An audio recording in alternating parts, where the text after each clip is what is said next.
माननीय श्री गौतम मीणा।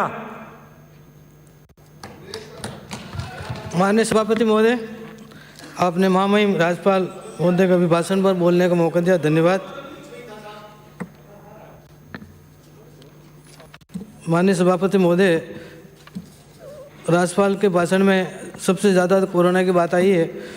और जब ये कोरोना महामारी जब पहली बार 3 केस आए थे तो हमारे नेता प्रतिपक्ष माननीय गुलाब चंद कटारिया साहब, माननीय राजेंद्र सिंह राठौड़ साहब ने सरकार को ये कहा कि भाई इस महामारी में हम सरकार के साथ में आप जो भी कदम उठाएं, और सब ने मिल करके इस कोरोना महामारी में जो काम हुआ।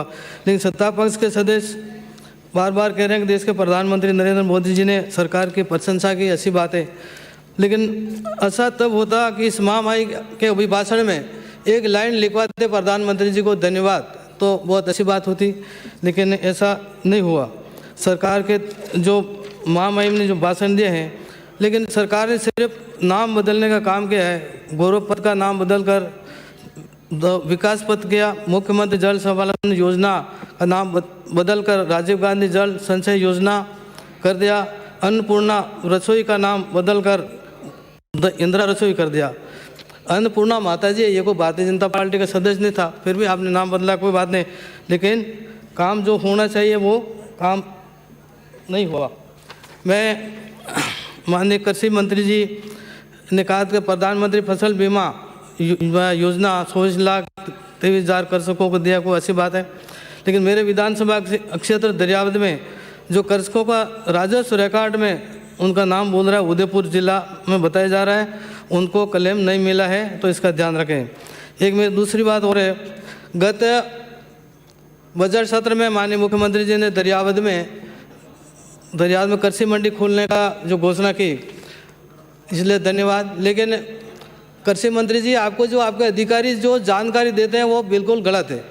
दरियावद में कृषि मंडी माननीय महामहिम उपराष्ट्रपति और पूर्व मुख्यमंत्री भैरव सिंह शेखावत ने 25 साल पहले खोल दी थी, और कृषि मंडी के नाम से ज़मीन भी अवाप्त हो गई थी, और जिनके खाता की ज़मीन थी उन्होंने कोर्ट में केस कर दिया था।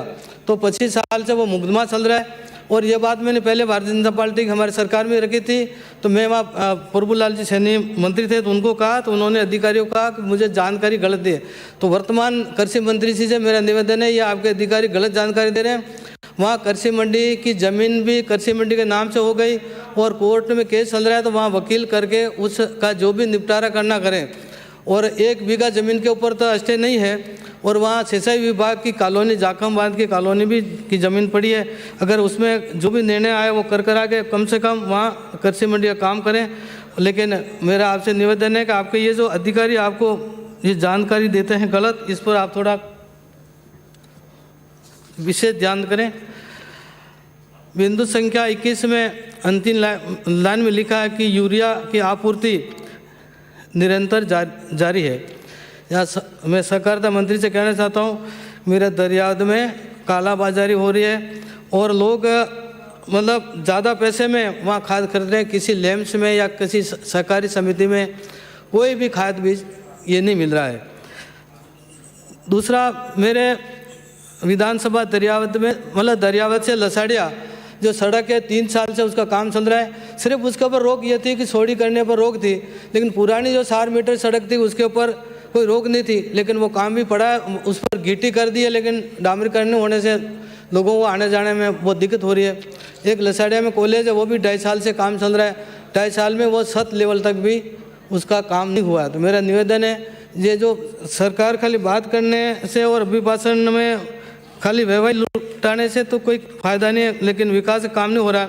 एक सलूमर से बेड़ावाल सड़क, जिसके मैंने पहले भी इसको उठाया था, लेकिन वहाँ उस सड़क का भी जो खड्डे पड़े वहाँ के वहाँ पड़े, ना तो कोई वहाँ सड़क का काम हुआ है, और पुरानी जितनी भी सड़कें हैं वो सारी खुरद हो गई है। तो वहाँ कोई विकास का काम नहीं हो रहा है, ना कोई नरेगा में लोगों को ज़्यादा कोई रोज़गार मिल रहा है।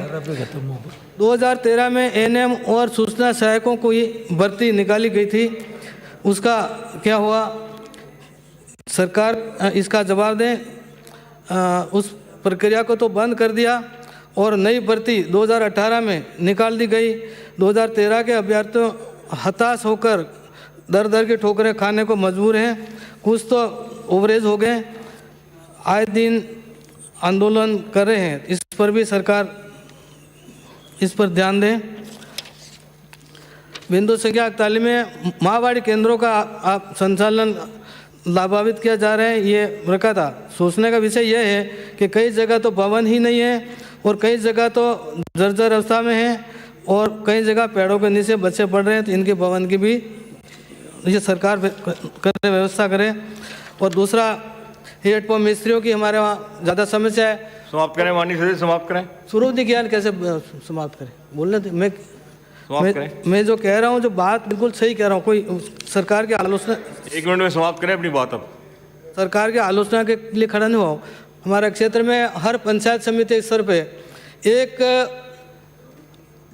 हेडपंप मिस्त्री के पास में 4-5 पंचायत हैं और गर्मी के उस समय आने तक वहाँ हालत ये ख़राब हो जाएगी कि वो हेडपंप मिस्त्री किसी भी पंचायत में जाएगा नहीं। तो मेरा ये सरकार से निवेदन है कि हेडपंप मिस्त्रियों की नई भर्ती करें या फिर पंचायत को अपने स्तर पर कहें भाई वहाँ श्री लाखन सिंह किसी को करवा करके वो करें। मैं सभापति महोदय, बिराजिए। देश के प्रधानमंत्री नरेंद्र भाई मोदी ने जिस प्रकार से लॉकडाउन करके जो पूरा हिंदुस्तान में जनता का जो इससे महामारी से बचाएं, इसलिए उनका बहुत बहुत धन्यवाद। और अगर प्रधानमंत्री नरेंद्र भाई मोदी नहीं होते ना तो ये 130 करोड़ का आंकड़ा और कम हो जाता, लेकिन उनको धन्यवाद देना चाहिए। और प्रधानमंत्री यहाँ से भी, माननीय सभापति महोदय, लाखन सिंह, आज आपने मुझे महामहिम राज्यपाल जी के अभिभाषण पर बोलने का जो अवसर दिया, उसके लिए बहुत बहुत धन्यवाद।